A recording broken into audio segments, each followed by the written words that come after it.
I'll let you all catch your breath for a minute, but you must have a few questions.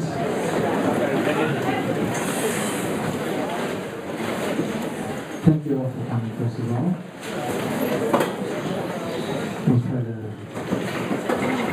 add another level to this by inviting out, we're very lucky to have here one of the producers of the film, Talia Kleinhendler. Please welcome Talia.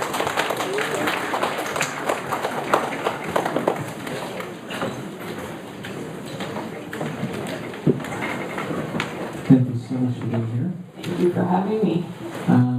The film, first of all, is really an artistic piece that shows that Israel is, as far as its cinema, is making films on an international level, and I think credit goes to the production of that. And to the director, Nadav. He'll get some credit as well. I want to start by asking you maybe where this all started, where this came from. What was the idea that, I mean, this is obviously not your run-of-the-mill film, first of all, about poetry and the, of course, relationship there. What inspired it? Well, all the poems that the boy recites were written by Nadav when he was like 5 years old, actually. And funnily, if you believe it, we didn't believe it, but it's true. And I think he kind of was going through some stuff at his parents' house one day, and he kind of came across these poems that he had written that his mother had saved. And that was kind of the beginning, or the seed of this story. And I have to jump into, I think, what's probably the most popular question on this about this film, which is the casting of the kid. To then find the kid that can play this role, how did that happen? It's dumb luck. We saw a lot of kids, as you can imagine. At first we thought we were going to go a little bit older, but you know, I mean, if you know 5-year-olds, you know that their entire body language changes when they become 7 or 8, so we realized we had to go with an actual 5-year-old, which was a terrifying revelation. And you know, after just seeing lots and lots of kids, we were lucky enough to see Avi, who is just a phenomenal child, incredible discipline. He learned all his lines by heart. He can't read. His parents, you know, because he's 5, not because he's, you know. So, and his parents worked with him on the lines, and he just delivered it day in and day out. So he was pretty lucky. Fantastic, really, really amazing. The kid is really. It's almost, you feel like, you know, this is clearly a genius child, for other reasons, maybe not his poetry, but his acting. I feel that in Nadav's films, and I include the policeman here, I guess, there's a lot of social criticism. Maybe the policeman was a little more in your face, this one's a little more subtle as far as its social criticism. Would you say the film has a social criticism level? Yeah, I think it's socially questioning more than critical. You know, I think it's just kind of looking at what we define as high culture and low culture and everything in between, and whether there is really such a thing, you know, at the end of the day. And I think it also looks at masculinity, you know, as in Israel, which is also a favorite topic of Nadav. And, you know, does the sensitive soul have a chance of survival? But I think it's true of any culture. I don't think it's unique to Israel. I think this film, you know, takes place in Israel, and it's very local in many ways. But I think the question of can poetry survive in today's world, it's not just a question for Israel. And should it? It should that kid, does that kid want to become a poet? You know, like the speech that his father gives, you know, to the kindergarten teachers, I want my kid to be normal, which is also fair enough, so. In a way, I feel that Israel has kind of, in its maturing, became a more materialistic place and lost its ideology. One could say, and today, it's a major economical force, and people care about money, and that possibly took away from its original, we'll call it spirituality or innocence that maybe is depicted in the kid. But that could just be my analyzing of the metaphor here. I don't know if if that's the metaphor. I mean, I don't know if I think that's true, let's say. I mean, I think that all society is heading in a certain direction, and Israeli society is definitely part of it. I think we have something that grounds us in just the reality we live in, you know, so it's hard to be completely materialistic because something's always pulling you back in the other direction. Interesting. I'd love to take some questions, comments, or thoughts from the audience. We're going to start here, and I'll pass them around the mic. Thank you.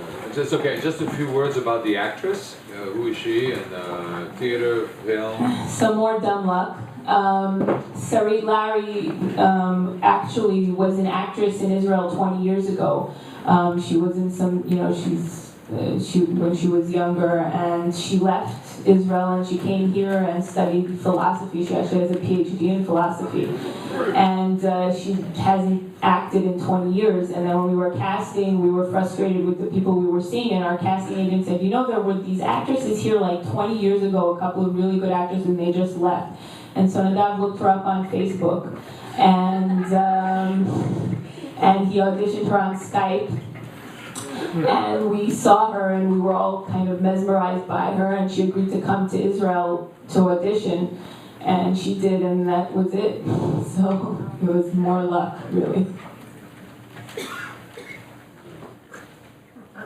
I found there's so much seems to be going on in this film. I mean, there's the very talented, unbelievable, genius child, but also I wondered if you can say something about the whole idea of what is moral and what is immoral. It seems like the film suggests a possibility that what generally considered immoral or dishonest is actually the right thing to do, or the more ethical. So I think we try to tread a fine line in the film. You know, I think the kindergarten teacher, she never does anything really wrong until she takes an Keilah. But she never does anything overtly wrong. But it's clearly very uncomfortable. You know, she keeps pushing the line. You know, and I think that the film raises the question: is she doing it for him, or is she doing it for herself? You know, does she really want to save him, or is she projecting all her wants and everything lacking from her life onto this poor child who may have a gift, but maybe just wants to go to soccer games with his friend and have a good time? So I think that it's very ambivalent. You know, I think on one hand you understand where she's coming from, and this kid has no one, and basically she's taking him under her wing. And at the end, I think when he stares at the camera and he's alone, your question is, okay, where's he going to go from here? No one's going to hear his poetry, but no one's really going to take care of him either. So I think, you know, the film tried, you know, she pushes the boundaries further and further between what's right and what's wrong, and I think that that's what it's about, basically, you know.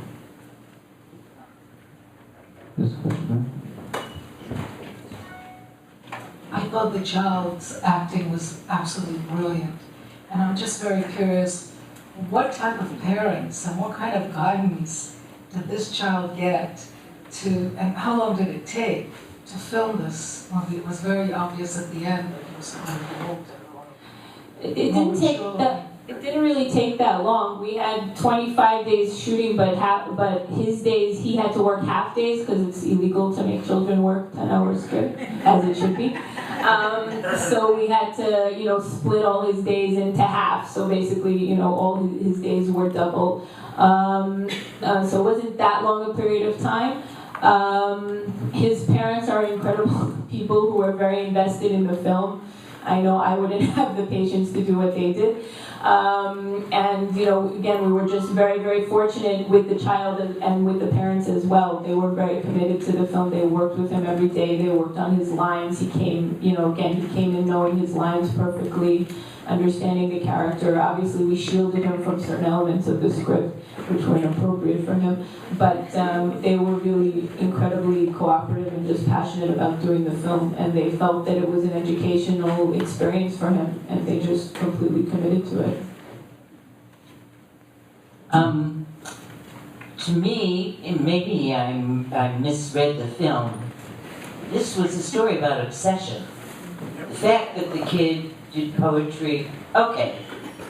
But this teacher was obsessed with him from the get-go, And to me, and maybe I'm totally misreading this was her descent into obsession to the point of total craziness, where she abducts him, and she clearly knows what she's doing, but she doesn't have a plan. She's so deep into this obsession, and I kind of wondered, was this brilliant or was it ridiculous?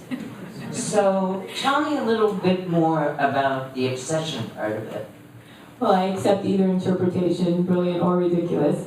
I would say that definitely the obsession is a big part of it. Obviously, at the beginning, it's also a little bit about what I said earlier about pushing the line. You know, I think she starts by convincing herself that she's doing what she's doing for the child.